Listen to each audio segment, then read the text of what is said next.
नमस्कार साथियों, आप सभी का गलबात में स्वागत है। आज हम तोहनी के नारद मुनि के जन्म कथा के बारे में सुनावेल जा रहा हूँ। बहुत समय पहले के बात है। देवर्षि नारद जे आज भगवान विष्णु के बहुत बड़ा भक्त और देवतवन के लिए सबसे प्रिय ऋषि मानल जा हथिन। वो पहले गंधर्व हलथिन, स्वर्ग लोक के गायक के गंधर्व बोलो है। और नारद जी भी सुंदर वाणी और संगीत के धनी हलथिन। नारद जी वहां भगवान के स्तुति करो हलथिन और सबके मनोरंजन करो हलथिन। एक बार स्वर्ग लोक में ब्रह्मा जी दिव्य सभा लगेलथिन। सब देवतवन और गंधर्व भगवान के भजन कीर्तन करे खातिर वहां पहुंचल हलथिन। नारद जी भी वहां पहुंचल थिन, लेकिन वो भगवान के भजन कीर्तन करे के छोड़ के वो अपन घरावाली साथे हंसी मजाक करो लगले। ई देख के ब्रह्मा जी गुस्सा गेल थे और नारद जी के श्राप दे देलथिन। हे नारद, तू ई सभा के नियम कानून के भंग कैनी, हम तोरा श्राप दे जो तू पृथ्वी पर जन्म ले, जहां तू अपन कर्म के फल भोगमी। बस और के इस श्राप के प्रभाव से नारद जी के गंधर्व रूप समाप्त हो गए और वो पृथ्वी पर एगो दासी के पुत्र के रूप में धरती पर जन्म लेलथिन। जन्म के कुछ समय बादे ही उनकर बाबूजी के देहांत हो गए। उनकर मैवा एगो गरीब दासी हलथिन जे घर घर में काम करके कोई तरह से उनका पालन पोषण कर रहा थी। लेकिन नारद जी बचपन से ही बहुत सीधा साधा और विनम्र स्वभाव के हलथिन। एक दिन वो गामा में कुछ महात्मा आवेद गेलथिन। वो सब वहाँ चतुर्मास 4 महीना के खातिर रह लगलथिन। तखने नारद जी खेल कूद छोड़ के और साधुवन के सेवा करेले शुरू कर देलथिन। नारद जी साधुवन के खातिर पानी ला दे हलथिन, खाना परोस दे हलथिन और वो सब के बतिया ध्यान से सुनो हलथिन। संत सभा में जब भगवान के कथा हो है तो वो एकदम मन लगा के सुनो हलथिन।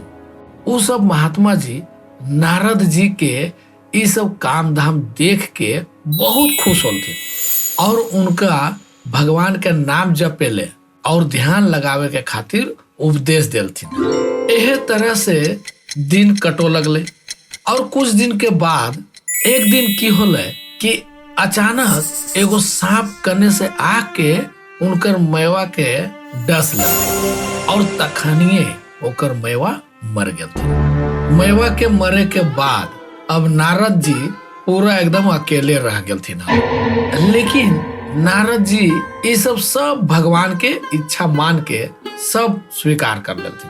वो अपन कष्ट के भुला के भगवान के शरण में जाए खातिर घर छोड़ के जंगल चल गए। जंगला में एगो गाछा के नीचे बैठ के वो ध्यान लगाना शुरू कर देलथिन। उनकर मन पूरा तरह से भगवान में लीन हो गए।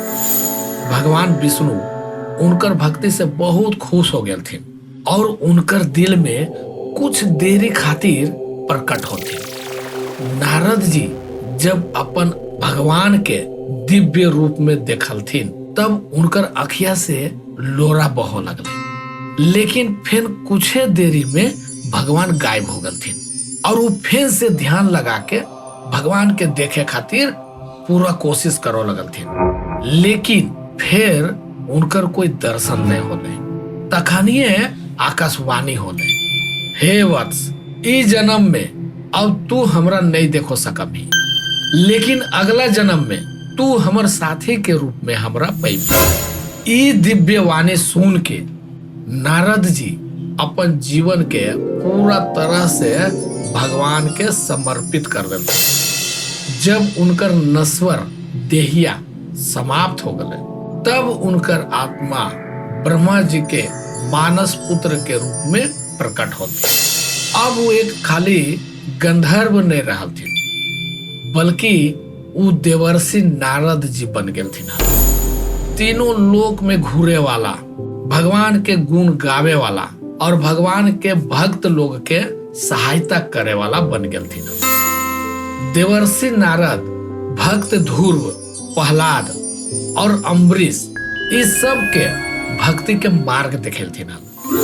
उ संसार में ईश्वर भक्ति के संदेश फैले थी और आज भी वो भक्तवन के सहायता करे के लिए हर युग में प्रकट हो जा थी। उनकर वीणा से निकले वाला मधुर आवाज सब समय भगवान विष्णु के नाम के गुणगान करते रहे। देवर्षि नारद जी हमनी के ई सिखावो हथिन कि सच्चा भक्ति और सेवा से जीवन में कोई भी कठिनाई के पार करल जा सको है। भगवान अपन भक्त के परीक्षा ले हथिन, लेकिन लास्ट में वो अपन चरण में स्थान भी दे हथिन। जे भी सच्चा मन से भगवान के नाम जपो है वो जीवन के सब दुख से मुक्त हो जाए।